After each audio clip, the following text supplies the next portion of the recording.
Napubliko na ng PNP Forensic Group ang resulta ng autopsy report sa pagkasawi ni dating DPWH Yusek Catalina Cabral. Kabilang sa tinitignang sanhi rin ng pagkahulog ni Cabral ay nang magpositibo ito sa antidepressant drug. Magbabalita, Erlo Bringas.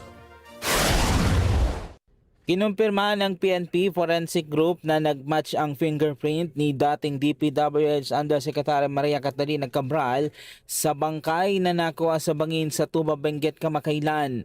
Ayon kay Police Colonel Pierre Paul Carpio, ang Deputy Director for Operations ng PNP Forensic Group, na kumpirma nila na ang fingerprint sa pamamagitan ng fingerprint record nito sa National Bureau of Investigation o NBI. Ay nagpakita po na ang right and left postmortem fingerprints of our cadaver were subjected to cross-matching and identification against the certified true copy of the 2014 computer-generated standard fingerprint.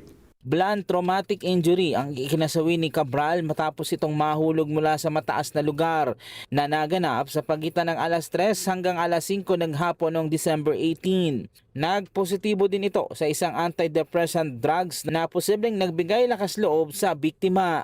So yung ihi po tsaka yung ating vitreous humor subjected for examination for toxicology at nagpakita po ng positive na presence of citalopram, which is classified as selective serotonin reuptake drug. It is an antidepressant drug. While yung gastric content naman po ay ongoing po ang kanyang examination kasi matagal po ang extraction ng gastric contents. Inantay na lang ang resulta ng DNA para sa confirmation ng pagkakakilala ng bangkay ni Cabral. Sa histopathology results naman, walang natuklasang anumang sakit o abnormalidad sa katawan ng biktima. Batay sa pagsusuri, malaki ang posibilidad na nagpadaos-dos ang biktima bago tuloy ang mahulog batay sa layo ng katawan mula sa base ng ravine at sa mga gasgas na natagpuan sa kamay at likod nito. Then yung ating pong tridimensional scanning, na ipakita po natin kung gaano kalayo yung ating victim o yung body ng cadaver doon sa ravine, yung base ng ravine.